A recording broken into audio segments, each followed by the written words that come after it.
বন্ধুরা, আজকের রেসিপি মাছের মাথা দিয়ে কচুর লতি। দুর্দান্ত স্বাদের এই লতি, অবশ্যই সম্পূর্ণ ভিডিওটা দেখার অনুরোধ রইল। লতি কেটে পরিষ্কার করে ধুয়ে নিয়েছি রুই মাছের একটা মাথা। এরপরে রুই মাছের মাথাটার মধ্যে নুন হলুদ ভালোভাবে মাখিয়ে নিচ্ছি। প্রথমে আমি লতিটাকে একটু জলে ভাপিয়ে নেব। তার জন্য জলে গরম হয়ে গেছে। এবার লতিটাকে দিয়ে একবার ফুটিয়ে নিলেই হয়ে যাবে ভাপানো। দিয়ে একবার দেখুন, এক বলকা ফুটে আসলেই এবার আমি লতিটাকে তুলে নিচ্ছি। যেহেতু বর্ষাকাল, কচু গাছ জলে জঙ্গলে হয়, অনেক রকমের পোকামাকড় থাকে, তাই একটুখানি ভাপিয়ে নিলে সব থেকে ভালো হয়। ওই কড়াই এবার সর্ষের তেল দিয়ে দিচ্ছি এবার মাছের মাথাটাকে আমি খুব কড়া ভাবে ভেজে নেব। ভালোভাবে মাথাটাকে ভেজে তুলে নিলাম। এবার ওই কড়াইয়ে আমি রান্নাটা করছি। এবার ওই তেলের মধ্যে দিয়ে দিচ্ছি প্রথমে পেঁয়াজ বাটা, কাঁচা লঙ্কা বাটা, দিয়ে দিচ্ছি রসুন বাটা। রসুনের পরিমাণটা একটু বেশি দিতে হবে, পেঁয়াজটা কম। আর টমেটোর বাটা 2 চামচ দিচ্ছি, খুব বেশি দিইনি কারণ খুব বেশি ভালো লাগবে না। স্বাদ তো নুন হলুদ আর লঙ্কার গুঁড়ো কিছুটা দিয়ে দিচ্ছি, লাল লঙ্কার গুঁড়ো দিয়ে ভালো করে মশলাটাকে কষিয়ে নিতে হবে। ভালো লাগলে লাইক শেয়ার কমেন্ট করতে ভুলবেন না। এরপরে বাটিটাকে ধুয়ে কিছুটা জল দিয়ে দিলাম। দিয়ে এবার ভালো করে মশলাটাকে কষাতে থাকছি। ভালো করে কষিয়ে নিতে হবে।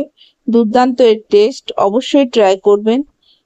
দিয়ে এবার মাথাটা ঠান্ডা হয়ে গেছে, মাছের মাথাটা। এবার এই মাথাটাকে আমি ছোট ছোট খণ্ড করে ভেঙে নেব, কারণ মাছের মাথাটা ভেঙে না নিলে কচুর লতিটা সমস্ত মধ্যে লাগবে না মাথাটা। তাই জন্য আমি টুকরো টুকরো করে ভেঙে নিলাম। দেখুন ভাঙা হয়ে গেছে।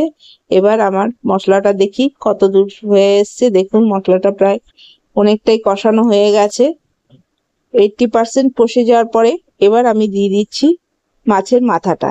এটা দিয়ে আরো 20% মশলাটাকে কষিয়ে নেব, কারণ মশলাটা আর মাথাটা দিয়ে ভালোভাবে কষিয়ে নিতে হবে। কারণ কচুর লতি দিয়ে যদি মশলা কষানো হয় তাহলে লতিগুলো পুরো গলে যাবে। তাই জন্য প্রথমে মাছের মাথা দিয়ে মশলাটাকে ভালোভাবে কষিয়ে নিতে হবে। সুন্দরভাবে সামান্য একটু জল দিয়ে কষিয়ে নিতে হবে। অবশ্যই যারা ইউটিউব থেকে দেখছেন অবশ্যই সাবস্ক্রাইব করবেন, যারা ফেসবুক থেকে দেখছেন অবশ্যই পেজটাকে ফলো করে সাথে থাকবে। অল্প একটু জল দিয়ে দিলাম, দিয়ে ভালোভাবে কষিয়ে নিচ্ছি। দেখুন অবশ্যই এটা ট্রাই করুন, খেতে কিন্তু দুর্দান্ত লাগে। লতি তো এই সময় প্রচুর পাওয়া যায় বর্ষাকালে, একবার হলেও ট্রাই করবেন। ভাপানো এবার কচুর লতিটা দিয়ে দিলাম মশলাটা কষে যাওয়ার পরে। এরপরে আমি ভালো করে মিডিয়াম আছে একদম হালকা ভাবে নাড়াচাড়া করে সামান্য একটু চিনি দিয়ে দিলাম। দিয়ে এবার নাড়াচাড়া করে নিচ্ছি। নিয়ে এটাকে আমি 2-3 মিনিটের জন্য ঢেকে দেব। দেখুন নাড়াচাড়া করে নিয়েছি। এবার আমি 2-3 মিনিটের জন্য ঢেকে দিলাম। 3 মিনিটের পরে ঢাকনা খুলে দেখুন, বেশি নাড়াচাড়া করিনি।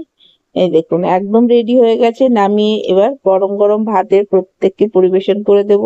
ভালো লাগলে অবশ্যই কমেন্ট করে জানাবেন। ভালো থাকবেন, সুস্থ থাকবেন। ধন্যবাদ।